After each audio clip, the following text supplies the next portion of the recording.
This is And Gabriel Baldridge coming at you live with the travel segment of Powercast Live. We have our co-host Brent Baldridge and Aaron Moon Cantwell. that's right, baby. Yeah, and with that, let's just dive right in. So I know that Travel. yeah, Yeah, we're traveling all over today, man, from our house. I know that traveling it can really bring some insight to a lot of people because they can really get out in the world and see a lot of perspectives that they might not see in their local area where they were raised at. So, with that first question, I would like to ask you, how often do or did you travel? You asking me for this one? Yep. Yes. Oh, right. Hot seat.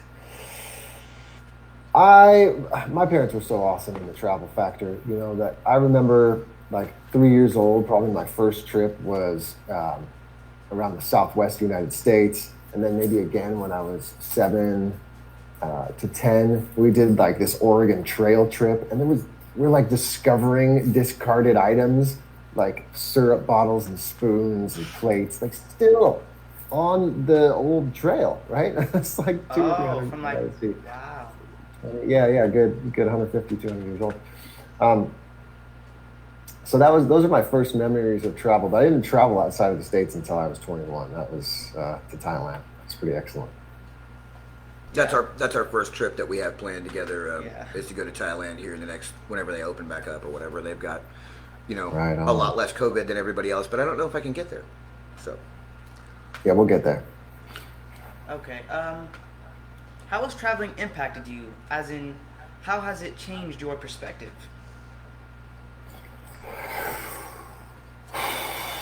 That's that's a great question, and that's a big question.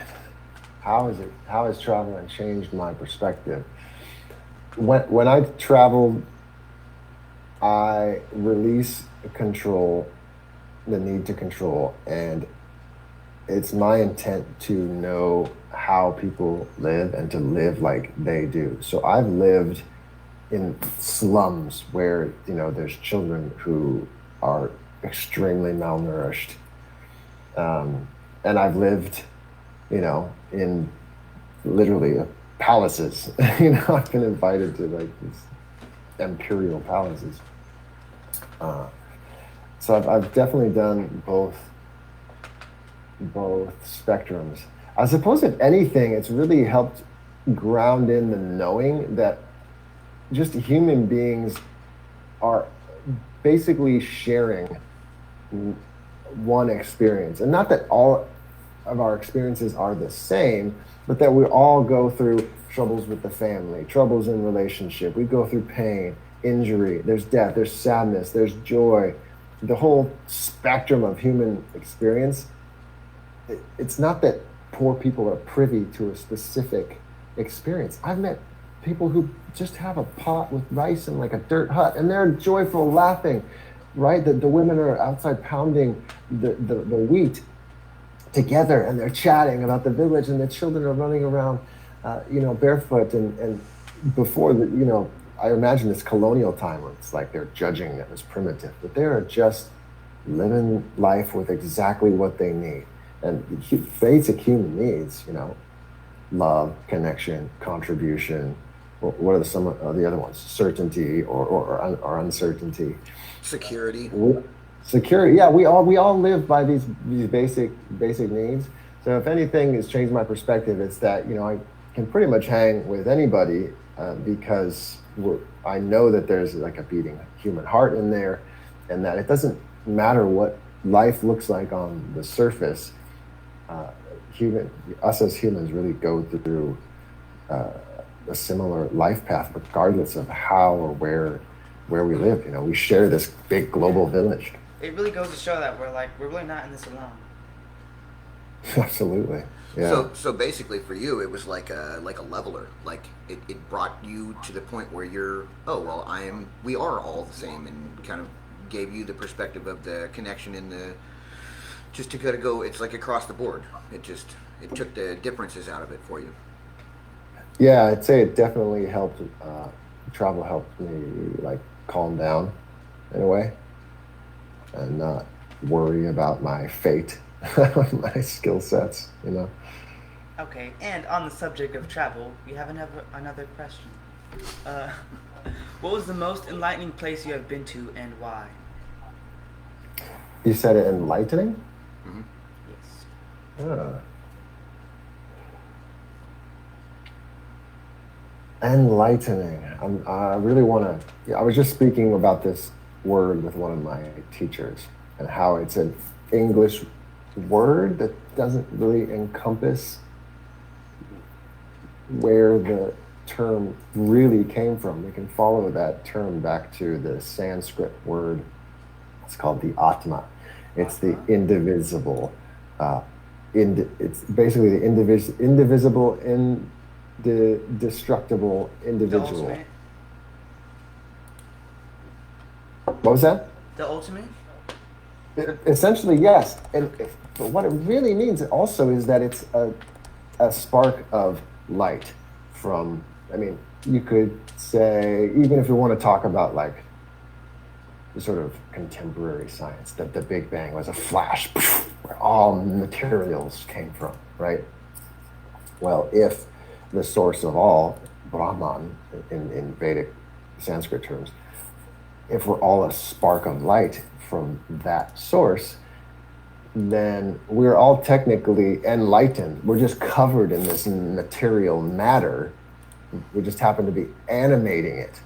So we sort of forget that we're all ready, this sort of spark of light. And if there was a place that really helped me remember that, wow, I guess that there's two places that are almost kind of like that. And one of them would definitely be in India, in Rishikesh.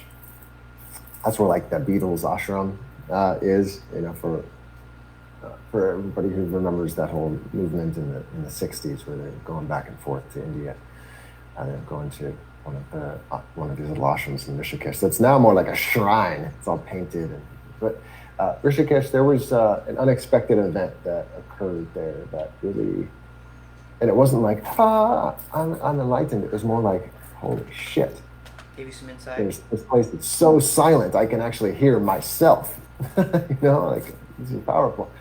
And then the next place would be, I spent 6 months in Antarctica, which was like another sort of equable silence, if you will, where there's just the void of the sort of source. You can feel the space in matter. It was really, really a cool trip. Did you see any penguins?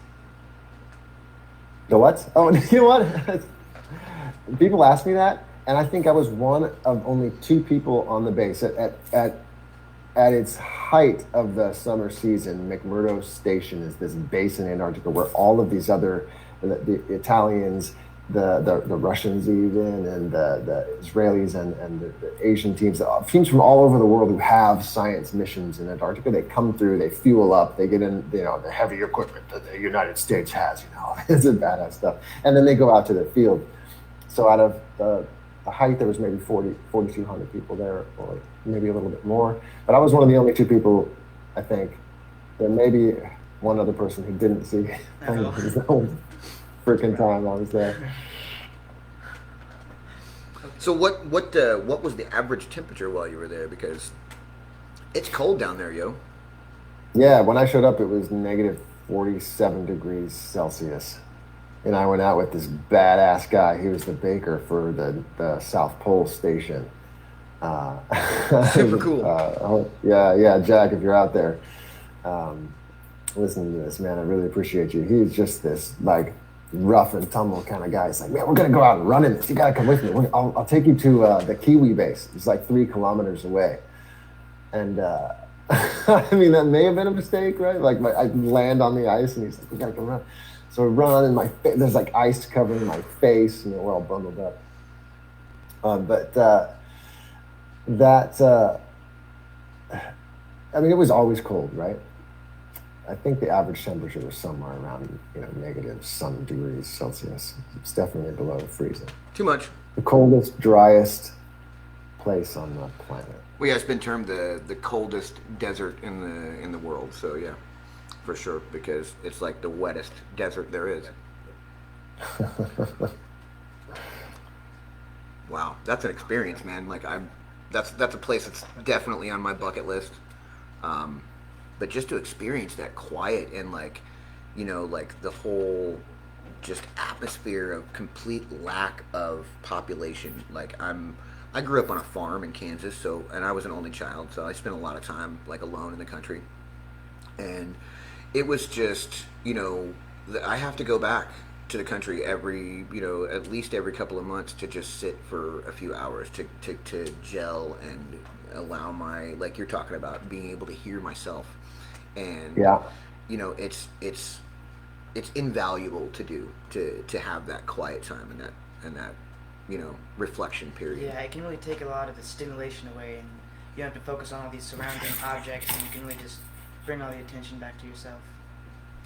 Yeah, Gabriel, maybe you could speak to that for a second because I'm going to be 42 here, so I imagine you're someplace not too far behind, but in just that short amount of time, we've seen such a mass proliferation of these technologies that like kind of scramble people's brains and hearts, right?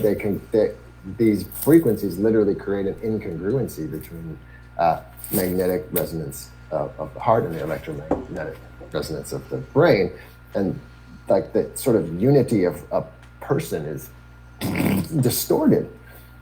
But how do you see your peers, people from sort of your time, space, reality, people around your age, sort of defragging from that? Are people defragging from that, or is it like, like I'm super wrapped up? Because I don't really have a frame of reference for, those who are a few decades younger than. I think that a lot of the people in my generation are misguided, at least in America, because I haven't really traveled as much as you, so I haven't seen as many people. But like I grew up around a lot of technology, so like all these amazing things, kind of like I think a lot of people in my generation just brush off, like, oh, it's always been there, like YouTube, Facebook, all this new stuff, like Google Maps. It's just like it's Like it's supposed to be there. It's just there. It's there, Yeah. so it's part of my life. Yeah. And I think it Uh, can be hard for them to see how great everything is. And I think that it can also make it a lot easier for them to focus on the negativity surrounding them. Interesting. Right. Yeah, because there's not a lot of like really positive, I mean, like the word that I mean, and I've got 5 kids, so up until April of this Right on. year, I had 5 teenagers this year. So, Yeehaw. dude, it was a lot. Brave Okay, man. like teenagers are expensive, and adult children need more attention than child children do. Like, there's just no way to explain it other than that. They need more attention. They need more of your time and more of your space and more of your energy. But the thing is like I watch trends, and so among like my friends, everybody's like, Brent, how do you talk, like, and get along and talk with these kids that I mean, because I'm like, look, that's dope, no cap, okay, so I know how to talk to people because I'm following along, but these kids, like the number one phrase right now on the internet is sus. And so when you're sus, you're suspect. And so it's become a major thing because of Among Us, which is a proliferant game now. I don't know if you've been around this at all. But it's like there's a whole bunch of people and there's an imposter and they have to identify the imposter. Well, this whole game is, good probably for, like cognizant, thought, deductive reasoning and all like that, but it's all termed negatively, so like you have to figure out who the bad guy is. There's never figuring out who against each other. Yeah, and man, people are raw on this Super game. I'm listening to interesting. him, like he sits and he's absorbed in this game completely. Like I'm talking to him and he's like talking and he's not talking to me, he's talking to the game. And they can't hear him. He's Yeah. just talking to the game, like, you suck, I don't like you, what, you guys aren't doing this. And so people are just voting people off, just, they have no clue. They're not even connected to their own visual reality that they're watching. And everything is sus. So when everything is sus, there's no ability to clearly reason. When everything is suspect to you, you're in you know Trapped. well you're in view There's a of fear-based everything, and reality. you're trying to constantly adjust your reality around what you think is going to go wrong, instead of how we can see the world and make it a whole picture for ourselves and make it better. And so it's that's a good question for him. Like and I appreciate your answer, Gabriel. That was very enlightened of you to be able to see that in your peers, because it's a big problem, and that's boils down to how we interact with each other on a day-to-day basis. Uh, that's well said. I've been thinking a lot about the concept of object referral, right? I think we may have spoke about that on the Yes. previous episode, and self referral. And with all of these things that are placed out before us, it's like, you're born into this world. Here's all this great stuff, so that I can suck your life force and your money and your time away from you. So don't worry about the outside world. I get go camping every once in a while. Right. Pay no That's attention to the man But- behind the but curtain. bring your laptop. Yeah. So the reason, Gabriel, why that negative mindset is sort of enforced or encoded is because that the not only the technology devices, but basically these technology devices reinforce object referral. What I see, what I hear, I react to and respond to. And from Hollywood movies to video games to especially commercials and advertisements, they've done a really great job at developing, especially, don't get me started on artificial intelligence, which is massively already realizing itself here. Oh yeah. But they've done a really good job at working with the data aggregation and seeing what type of response at the electrical chemical level of the human being responds to the cortisol in this type of story, or this type of sound, or this type of effect. So even like a fight scene, you can watch a fight scene from the 70s, right? In like a James Bond movie, and like it's like, okay, they're kind of fighting and it looks kind of cheesy, but now it's like you got this sound impact every time there's an elbow being thrown, wow, so that it's impacting like my whole sensory organism.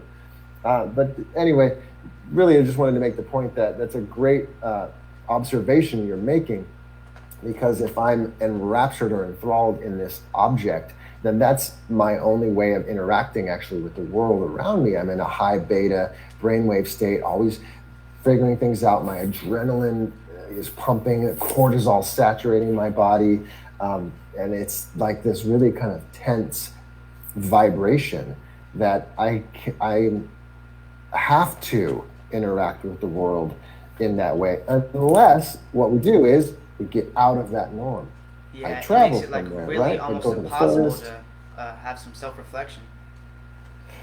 Self-reflection. Yeah, the only way to do that is to travel, whether it's just go out to the park and be in nature for 30 minutes and sort of like come back into my body, right? This object influence isn't so prevalent and controlling my life. And now I can actually, holy shit, this is actually really beautiful. There's life here. There's life in the soil. There's this beautiful world that I'm born into. It's supposed to nurture me. Oh my God, I forgot than- all about birds. Yes, exactly. It's like on that movie WALL-E. Otherwise, the other choice is to just have these objects that are sucking away my time, my energy, my attention, and I have to like survive. That was a really good point. Like he brought up just now. He brought up WALL-E, and in that movie, like I have kids, so Disney movies have that autoplay feature on the DVD, so where they'll just keep looping. So when my kids were little, we watched WALL-E all the way to the point where the disc was transparent. Like it wasn't scratched; it just wouldn't play anymore. There was no color on it, and it was done. I've never even heard of that before. Yeah, I had never seen it before either. But we watched WALL-E until it was done, But in that movie, like they're all objectified. They're in their little things. They're riding on their little deals. They got their screen, and like in one of the scenes, there's a dude talking to a dude on a screen, and another dude, and they both end up on the same track, going next Right to each other, and then yeah. they split off, and they totally have no idea that they're right next to each other. And then Oh, right. and then Wally like breaks the thing open, and then it disconnects them, and they're like, "Oh my God, what? We have a pool?" Yeah. Well, yeah, there's been a pool here this whole time. Oh, wow. Okay.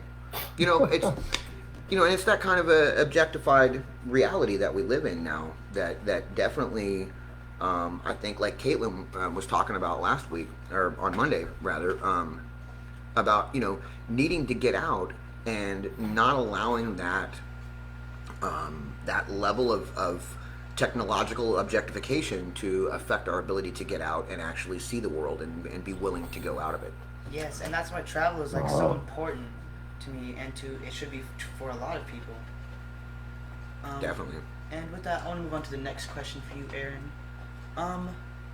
Where are you at right now in the world, and what is your next move? Aha! Well, where I am is in beautiful San Diego.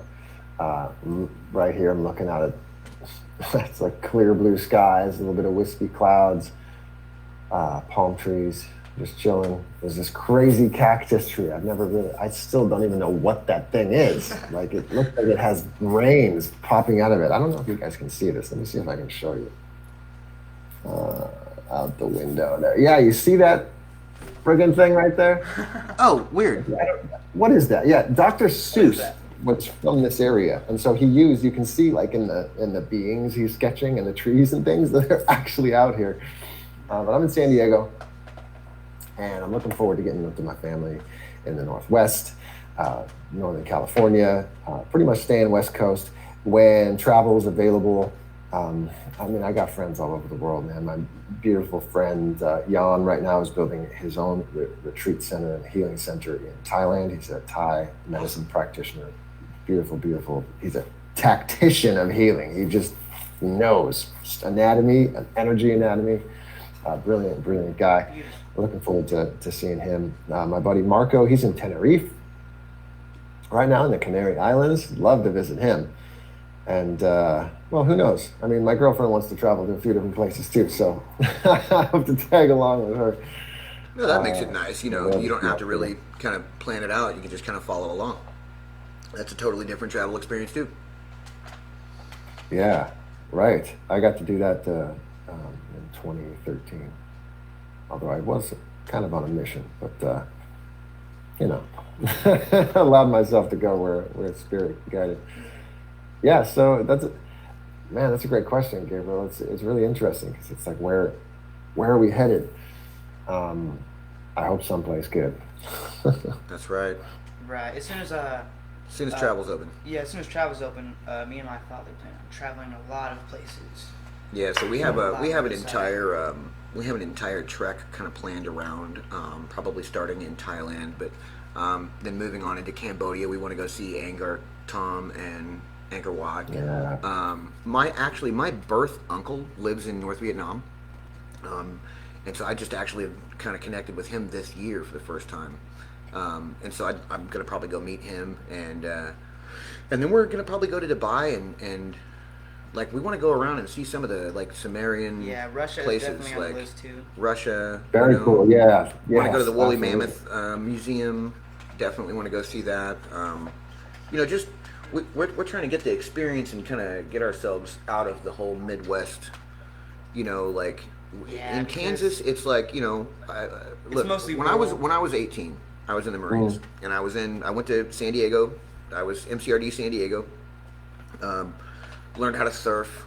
Got discharged. Came back to Kansas. I got discharged very, very quickly. So like I had planned on going surfing on Friday, and Thursday morning the Chief Warrant Officer 5 brought me my discharge. There So we go. yeah, I went home the next day and missed surfing. And then on the day I was supposed to go surfing, I woke up to my mother's house, looking at waves of grain, and I Wow. think I cried. Like I'm sure I cried. And it's that whole. It's a very wholesome place to be. Okay, like you can go out and commune with the the fields and the smell of the loam in the soil and it's a farmy place, but there is nothing here. I mean, like literally, we've got like about a mile of river walk in Wichita, or you can go to Amber Kansas waves of City. grain, huh? Yeah, or you can go to Kansas City, or you can go to like Denver, which is like 9 hours away. Well, Um, something that I would love to ask you, actually, now that you're bringing this up, is something I love to do when I travel is to um, meet wherever they're baking bread. Like I have a big ass tattoo on my back. It says "Notre pain quotidien." It means our daily bread. Uh, in this scroll so on my there back. used to be a Rainbow Bakery here, What's that? like Rainbow Bread. Do you remember Iron Kids bread? Yes. Yeah, they used to make Yeah. that in Wichita. Do you guys have any like local sort of? I'm really interested in people who are doing like crafting their own stuff, even down to like milling their own flours and things like this. Do you have anybody who's doing that, like delivering the bread to the people, old school style, with like a wood-fired stove and things like that, or a brick oven? Is there So we, anything like we, that we going we on have down a there? we have a brick oven pizzeria here, and it's Nice. yeah, and it's wow, what is it called? Uh, Nola's. It's Gnolla apostrophe s Nola's. Huh. And they have it's really good pizza. Little hole in the wall Mm. place. Gonna have to come grind with you guys Oh, next for time sure, dude. I'm Like, in the look, area. Harrison Ford comes to Wichita regularly to get his plane serviced, and he'll fly in, and then Huh. like pretty much like every 6 to 8 months or so, and then he'll just tour around town and go to different restaurants. And Right on. he says that the Chinese restaurants here, there's a Vietnamese place he likes to go to. It's one of his favorites in town. And then we also have this place called Hog Wild, which Huh. do you like barbecue? You know, I used to grind on that stuff all the time, but I moved to almost primarily plant-based, and if I do not know exactly how that animal was stewarded, it's very rare that I will partake in Right. flesh foods these days. See, and I'm kind of the same way. I have a friend that moved here from Arizona. He actually grew up in LA, in South Central, and Mm. he got here, and I took him to Hog Wild, and you know, usually the hot links at a place are like the least quality. You know what I'm saying? Like that's the worst meat they have. So they have these hot Oh, links. but those things are so good. Oh God, I love Right? them, dude. So the way they do it at Hog Wild is they actually diagonally slice the sausage, and then it's all sausage slices in the sandwich. Okay, so Oh, man. yes, you don't really have to bite into anything. It's just like goo food. And so I took him there, and he takes a bite, and he makes this face, and I go, "Dude, are you okay?" And he goes, "Is all the meat this good here?" And I go, "Well, yeah, dude, it's the Midwest. Like we have cows everywhere." And he Yeah. goes, "Oh my God, I'm never leaving." And he's been here for 2 years. No, right on. Yeah, so like there's things here that people can get into from different places, but I grew up here, so I'm ready to experience more. And the whole point of this kind of segment is to make sure that I'm not leaving anybody behind, and anybody that wants to can share on our little adventures and where we go and see what we're doing and kind of stay connected. Right on. So, right, you ready for your next question? Yes. Oh, we're dog sitting still. You I guys know. got a new puppy? Oh, that's my daughter's dog. That's actually my Oh dog's my little goodness, sister. that Like we is got one two of out of the the most same adorable litter. things ever. Oh, like where's Kingsley at? Oh my goodness! No, he doesn't not like the little one. Oh, that big one is half Dane. This is Kingsley. That's adorable. What do you think, Mr. Guy? What up, Kingsley? He's like, you just woke me up, Dad. He looks very regal. He looks like a Kingsley. Well, I named him Kingsley Arturius Rex, so Yes. he's the reigning King Arthur, But yeah, so that's kind of where we're at here in we call it the Dub K. That's Dub K. Wichita, the Dub K. Wichita. Yeah. I call it Ditchita because we have a ditch that goes all the way around, but I guess it's probably kind of Yeah, right. derogatory. Well, you so, need it. yeah, I like the Dub K a little better. Okay, on to our next question for you, Aaron. Money me. being no object, where would you go on the road to heal yourself or for like respite?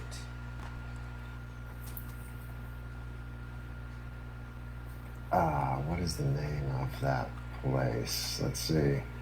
Um, there is, well, first of all, Fiji. I really always wanted to travel to Fiji and the islands out there. I Agreed. know Tony's got this place, Namale, out there. Dude, That 2 miles down the beach from a peninsula that I was trying to buy 6 months before he bought his resort. No lie. oh, No lie, dude. I had a whole resort planned and I couldn't find financing because I was too young.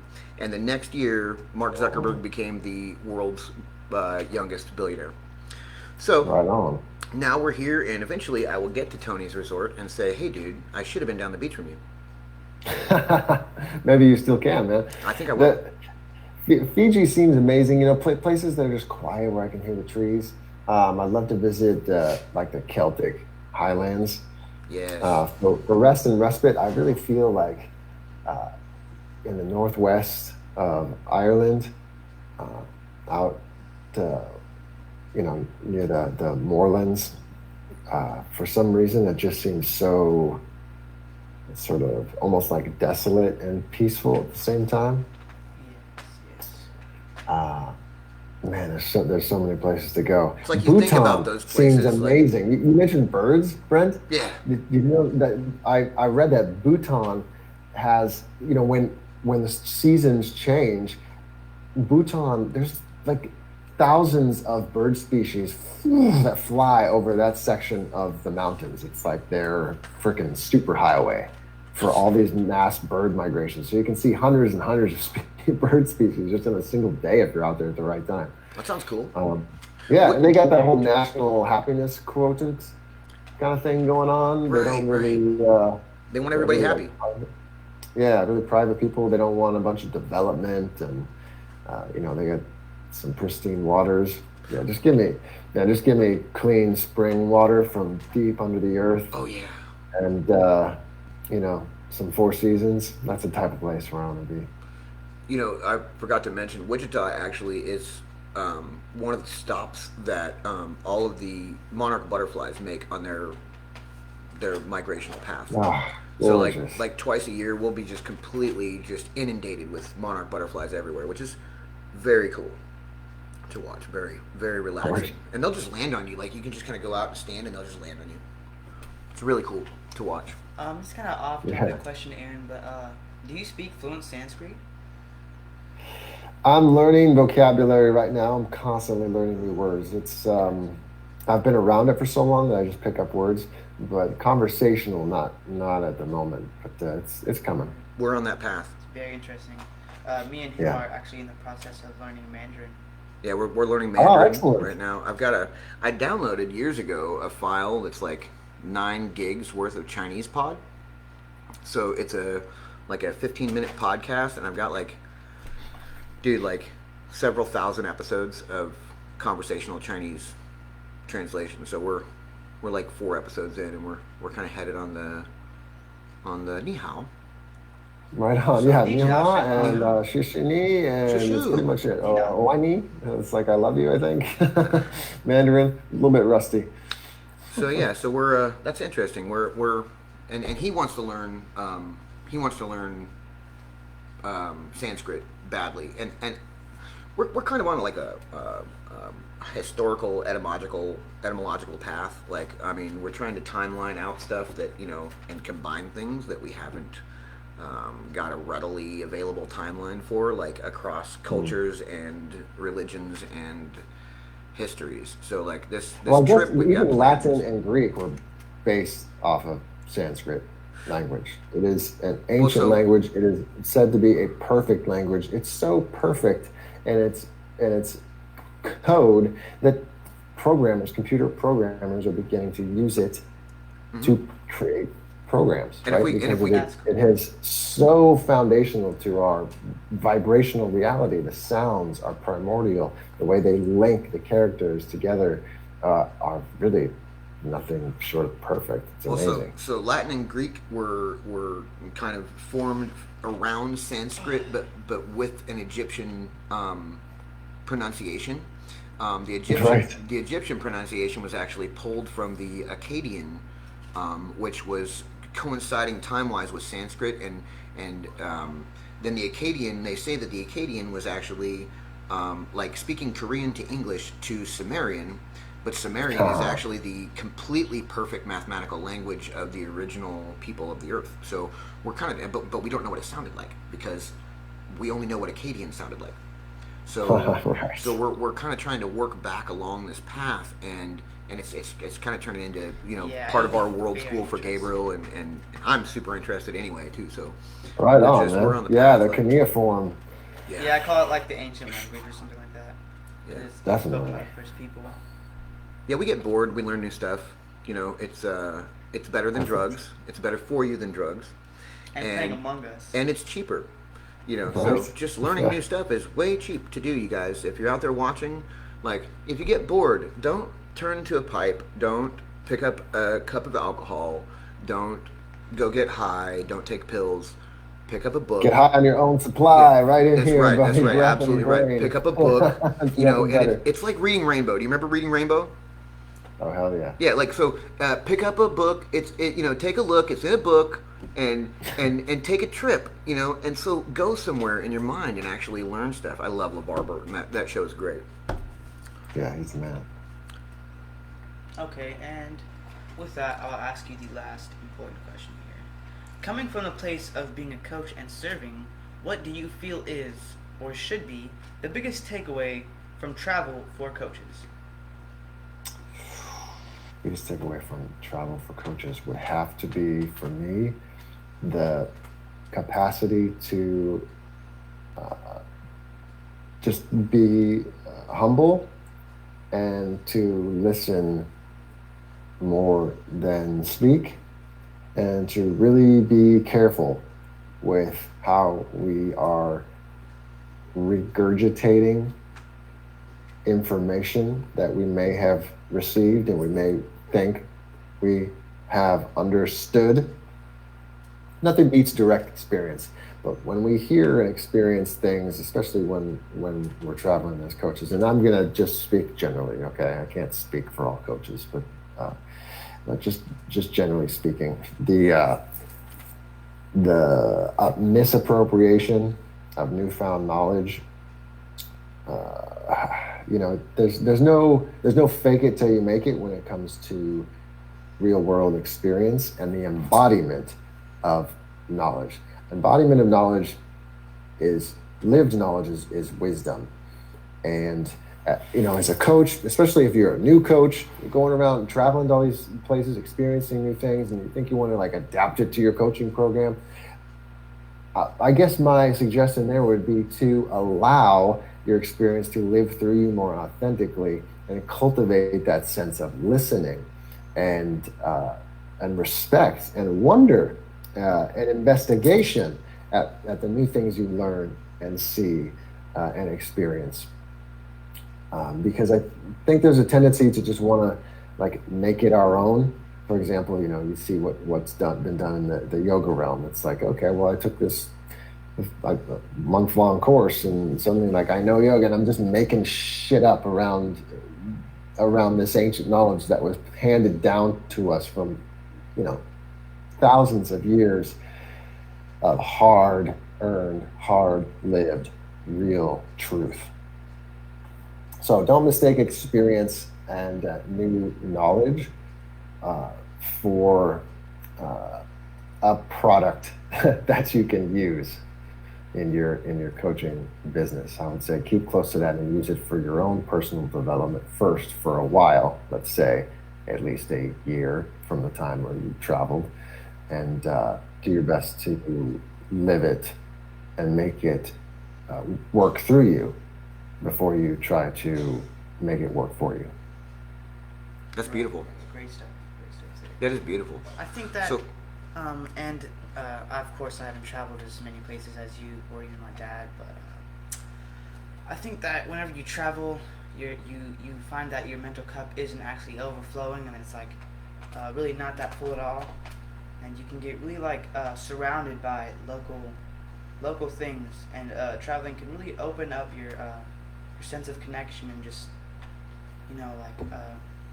Well said, man. yes. That yeah, I can definitely say that's true. When I first started to travel, my friends, my buddy was on that trip to Thailand. Sean, what's up, Sean? He his daughter Evelyn sent me a photo. She took a photo of this photo that he took of me when I was in Thailand. And I Nice. was actually a little embarrassed for my 21-year-old self. So I was kind of acting like an idiot, right? A little bit disrespectful for this culture. I didn't know a damn thing about the world at large. I just knew that I was having fun, right? And I mean, this sort of like screw around. It's fun to have fun, but in my experience, ignorance is not bliss. So yeah, it really does show us what we don't know, and that is a blessing, because what you just spoke to, Gabriel, is that we can allow it to expand our field to receive new knowledge, so that we can become more fulfilled as a human being.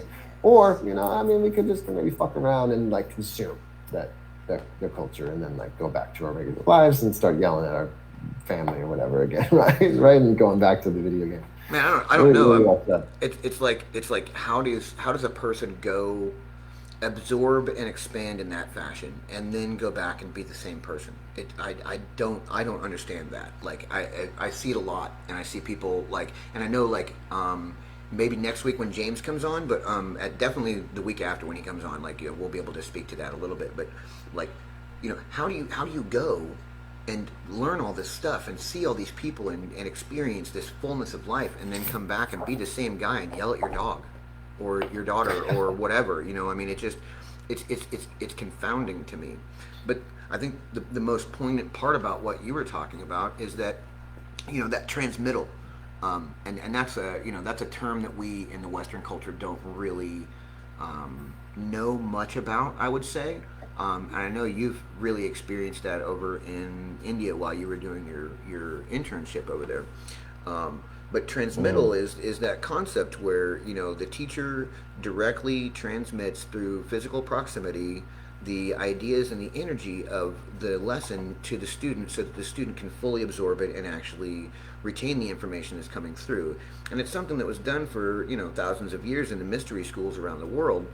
And modern life, it's kind of taken a back seat to just pull that PDF up on your computer and read. So I mean, it's just invaluable experience that I think a lot of people are really cutting themselves out of. I mean, even take a cruise. Go see the dude on the beach in Jamaica that may say something that will completely change your life. Or Ooh, you yeah, know, I I had mean, a similar experience in the U.S. Virgin Islands. I actually wasn't on a cruise. I was at my buddy's wedding, and there were just some quote unquote random people on that beach. I've been living on that beach for a while, just witnessing life. I mean, my God, you never know where that gold is going to come from. I've been shown like riddles of the universe by homeless people, right? Because I was just willing to sit there and experience them as another human being. I mean, it's been a wild ride. I can tell you you know, that and, much. and I don't like to talk about it much, but I mean, I've actually been homeless two different times in my life. Um, it's not easy, and it's I talk about being a felon, and I have a felony, and I just like to share transparency with everybody. My kids were taken by the foster care system in 2015. I lost all five of my kids. It took us 2.5 years. We fought. We got them back. They were given back to us. Full custody. Case closed. In the Right on. process of that, I actually left Kansas because they gave us what they called placement, and we did not understand the difference between placement and custody. A lot of people do Hmm. not. Placement It means, sounds like a sentence that was given out by the British in colonial times. Transportation. yeah, You're pretty much. sentenced to 7 years transportation, which means that they shipped you to a penal colony in Hmm. fucking Australia. Yeah, That shows you how the Australian governance is still run, right. which it does. Um, Run by crazy prisoners who were basically scorned, right? Just perpetuating that onto the people. It's crazy over there right now. God bless the citizens right Basically, there I in mean, Australia, putting placement. up with that. What placement means is that the kids were still in the custody of the state. So they used an obscure charge to charge me with a felony for taking my children out of state. My children still have my parental rights. So I have this felony now that is because I literally traveled with my children. Oh, And that wow. that Imagine should that. compound a little bit to you a little bit how important this particular segment is in the show to me, and the ability to get around and to be able to go and travel, because that's the important thing, you know. So Yeah. um, but that's the thing, is the ability to travel around and absorb that information. We as a family, when we left Kansas, we went and spent 4.5 months on a beach in a tent in Texas, all winter long. My kids came back tanned and blonde. I mean, and so everybody in Kansas was very upset, and the judge was upset, and the court was upset. But ultimately, my kids, they love me, and they love their mom, and they were happy about the experience they got. We spent Oh, three and beautiful. a half months on the beach in Port Aransas, Texas. We actually experienced one of the first snows on the beach in, like, I don't know, like 20 years. It actually snowed on the beach, which was really cool. That's epic. Dude, they canceled school there because so many kids had never seen snow. I'm like, it's just Nice frozen move. water, guys. But but that's the thing is, I mean, some of that, I mean, we met people from Michigan, on the beach in Texas. I met a lady from the UK that had come specifically to go just to go to Port Aransas because she had a friend that went there and said it was nice.